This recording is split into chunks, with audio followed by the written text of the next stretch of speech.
E aí, mano, tudo certo? Quer aprender um pouco sobre Reino Plantae? Então vem com a gente. Roda a vinheta.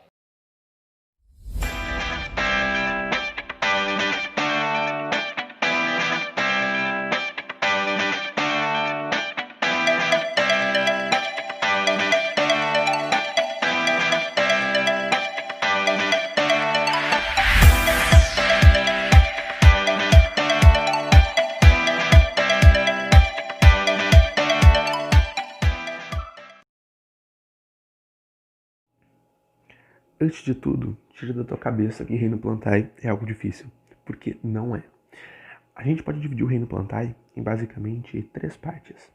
A primeira, onde a gente vai tratar das plantas que não produzem sementes.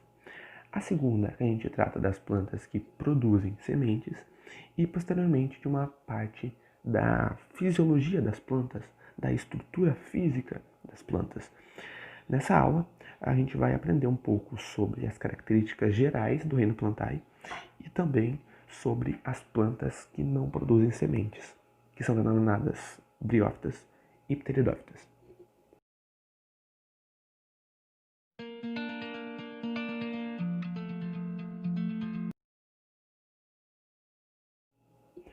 Pois bem, a primeira coisa que a gente tem que entender são as características gerais das plantas, do Reino Plantae em geral. A gente pode chamar o Reino Plantae de Plantae, vegetal ou metáfita. Então, chama como tu quiser, como tu prefere chamar o Reino Plantae. As características a gente pode destacar que eles são, que as plantas, né, elas são eucariontes, ou seja, possuem um material genético protegido por uma carioteca, são autotróficos fotossintetizantes, logo produzem seu próprio alimento através da fotossíntese, e também que as plantas são pluricelulares ou multicelulares, possuem várias células, certo? A reserva energética das plantas é o amido, isso é muito importante saber. Elas possuem tecidos verdadeiros, ou seja, vão formar órgãos, não fígado, rim, mas órgãos de plantas, certo? E também a gente pode destacar que elas evoluíram das algas, elas se adaptaram ao ambiente terrestre. Ao longo do tempo, elas adquiriram algumas capacidades, né, algumas adaptações ao ambiente terrestre, como por exemplo, métodos de evitar a perda de água, como a gente pode citar a epiderme, a cutícula. O que seriam isso? A epiderme seria um revestimento e a cutícula seria uma cera formada por lipídios que vai evitar essa perda de água. Outras características que a gente pode citar é que as plantas possuem fecundação interna, que o embrião ainda é muito dependente do organismo materno, que o embrião ele é multicelular, ou seja, ele é um embrião multicelular maciço, ele não possui cavidades, e também que a parede celular das plantas é constituída por celulose, certo? O reino Plantae ele vai se dividir basicamente em 4 grupos: briófitas, pteridófitas, gimnospermas e angiospermas. Bem nessa ordem mesmo, em questão de complexidade. Nós também podemos fazer outras divisões, como por exemplo as traqueófitas, que apresentam vasos condutores. Quem são as traqueófitas? São as pteridófitas, as gimnospermas e as angiospermas. A única que não é traqueófita, a única que não apresenta vaso condutor é a briófita. Mas o que seria vaso condutor? As plantas, no geral, possuem seiva. Seiva, o que seria a seiva? Seria um líquido nutritivo que passa no interior da planta. Esse líquido nutritivo, ele se divide em 2. Essa seiva, ela se divide em 2. Uma seiva elaborada e uma seiva bruta. A seiva bruta, como o próprio nome já diz, ela é tudo aquilo que é inorgânico. Ou seja, mineral como sais minerais e também a água são bruto, são inorgânico, logo então fazem parte dessa seiva bruta. Então, seiva bruta, água e sais minerais. O vaso condutor que leva essa seiva bruta é denominado xilema. Xilema. A gente tem ao todo 2 vasos condutores. Um deles é o xilema. A outra seiva é a seiva elaborada. Elaborado, o nome já diz, mais complexo, mais delicado, ou seja, a gente tem que ter em mente que a seiva elaborada é constituída por todas as substâncias orgânicas, como por exemplo os açúcares fundamentais. Além disso, o vaso condutor que vai conduzir a seiva elaborada é denominado floema.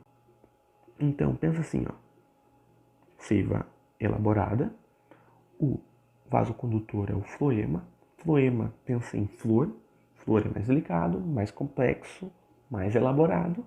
Logo, seiva elaborada igual a vaso condutor floema.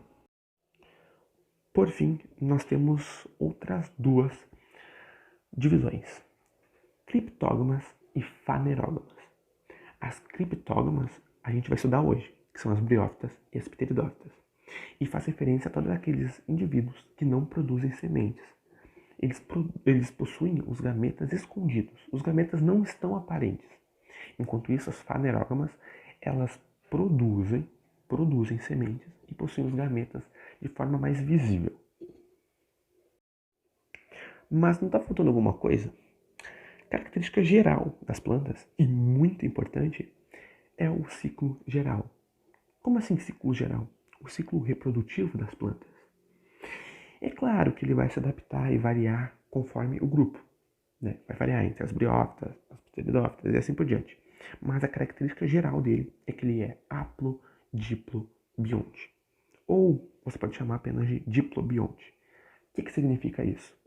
Isso significa que é uma alternância de gerações. Logo, o indivíduo possui uma fase N, haploide, e uma fase 2N, diploide. Vamos imaginar esse ciclo? Pense assim, um indivíduo, um adulto, um dia ele foi uma criança. Então, o ser humano ele tem uma fase que é uma criança, que é um bebê, e uma fase que ele vai ser adulto. Isso não vai ser muito diferente nas plantas.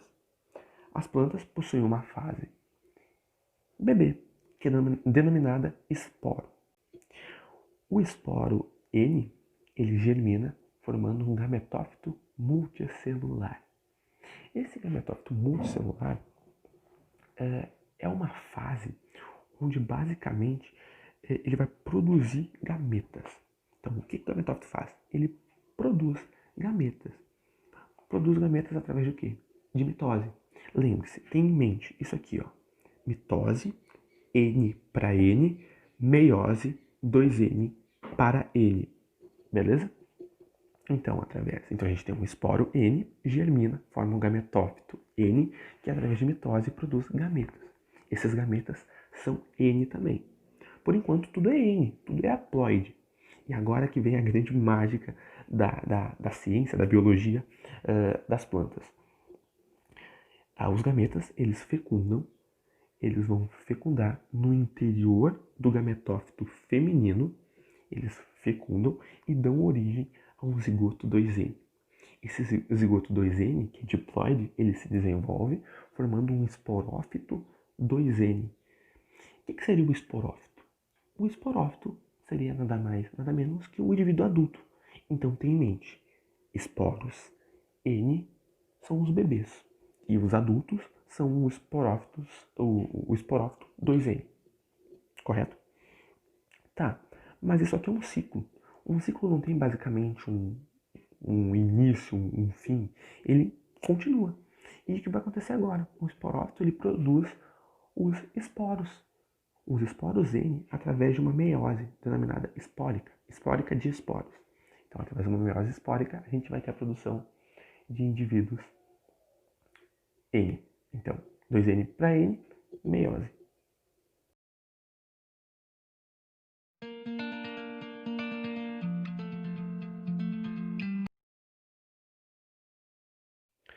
Pois bem, o primeiro grupo que a gente vai falar é sobre as briófitas. As briófitas a gente pode citar como os principais exemplos os musgos e as hepáticas. Esse grupo é o mais pequeno, é o mais delicado, é o mais simples das plantas. É importante saber que as briófitas são avasculares, ou seja, não possuem vasos condutores, não vão possuir xilema e floema, que é a fase dominante do ciclo reprodutivo vai ser o gametófito, ou seja, a parte que ela vai se manter por mais tempo, a parte mais duradoura, vai ser a fase do gametófito. As briófitas, elas dependem da água para se reproduzir, ou seja, o gameta masculino necessita da água para chegar até o gameta feminino. As briófitas gostam do ambiente mais úmido e sombreado, mas também vivem tranquilamente em ambientes com invernos rigorosos ou em casos em que é necessário uma exposição direta ao sol. Elas não possuem raízes, caule e folhas, mas possuem estruturas semelhantes a isso. A estrutura, uma organização corporal de uma briófita é basicamente feita por um talo. O talo seria o musgo em si, né, toda a estrutura corporal dela. Ela possui uma cápsula que contém os esporos e também possui uma calíptra, que seria uma cavidade por onde vai sair os esporos. Ela possui uma haste. Ela possui mais abaixo uma filoide. A filoide seria o que é mais semelhante a uma folha. Ela possui uma cauloide, o mais semelhante a um caule, e também possui uma rizoide, o mais semelhante a uma raiz. Ela é dividida basicamente em gametófito e esporófito na sua estrutura. Da haste para cima, onde vai envolver a cápsula ali, a gente tem o esporófito, e da filoide para baixo a gente tem o gametófito. Sobre a importância das briófitas no geral, elas são importantíssimas para a conservação de encostas, evitando deslizamentos. Também são muito importantes porque servem de indicadores ambientais, ou seja, se tem algo acontecendo de errado, geralmente um musgo vai começar a desaparecer, né? Então isso vai ser um indicador de que algo está errado na região. São importantes para a cadeia alimentar e também quando estão associadas a outras plantas, os musgos, elas geralmente vão formar algo denominado turfa, que é muito importante na retenção de água e também muito utilizado como um combustível. Todavia, a sua queima é meio prejudicial à atmosfera. A reprodução das briófitas pode ser assexuada, onde não ocorre troca de material genético, ou sexuada, onde vai ocorrer troca de material genético. Na assexuada, a gente tem como principais tipos a fragmentação e a gemulação. Fragmentação é um pedaço da briófita cai e nasce outra. A gemulação é onde ocorre uma diferenciação celular na briófita, dando origem a uma nova briófita. Em relação à reprodução sexuada das plantas, ela continua sendo haplodiplobionte, só que ela possui algumas adaptações ao modelo briófita. Então, vamos começar basicamente pelos esporos. Os esporos, eles são eliminados pela cápsula, ele vai germinar. Quando esse esporo germina, ele forma um gametófito. Nós temos aqui um gametófito feminino e um gametófito masculino. O nome do gametófito feminino é arquegônio e o nome do gametófito masculino é anterídeo, certo? Através de uma mitose, esses gametófitos vão originar os gametas. O masculino, que é o anterídeo, origina os anterozoides, ou seja, o nome dos gametas é anterozoides, e o gametófito feminino, arqueogônio, origina os gametas femininos, de nome oosfera. Os anterozoides vão fecundar a oosfera. Né? Essa fecundação origina um zigoto, 2N. É importante a gente citar que nesse caso é necessário a água, né? Porque os anterozoides possuem flagelos, na qual eles vão nadar até o gameta feminino.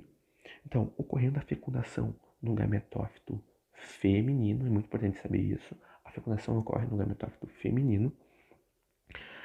Após essa fecundação, a gente tem a formação do zigoto 2N, né? O embrião ele vai se desenvolver dentro desse gametófito, recebendo muitos nutrientes do organismo materno, o que a gente vai chamar de matrotrofia, ou seja, esse ato de receber os nutrientes do organismo feminino, da mãe.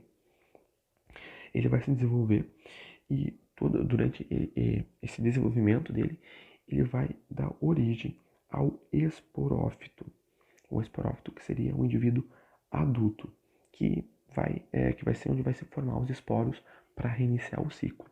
Então, em cima do gametófito feminino forma o esporófito, gametófito feminino N, o esporófito 2N, que possui uma cápsula 2N, que possui esporócitos. Esses esporócitos, eles vão sofrer meiose, então vão passar de 2N para N. Esporócitos 2N originam esporos N, reiniciando todo o ciclo. É importante destacar que nas briófitas, a característica dioica ela é muito presente. Ou seja, cada briófita vai possuir um sexo. Ou vai ser masculino, ou vai ser feminino. Como é que a gente vai saber se é masculino ou feminino? Lembre, no gametófito feminino sempre forma um esporófito. Ou seja, toda vez que uma briófita for feminina, ela vai demonstrar, né, vai estar aparente um esporófito em cima dela. Enquanto que numa briófita masculina, a gente não vai ter a formação de um esporófito na parte superior.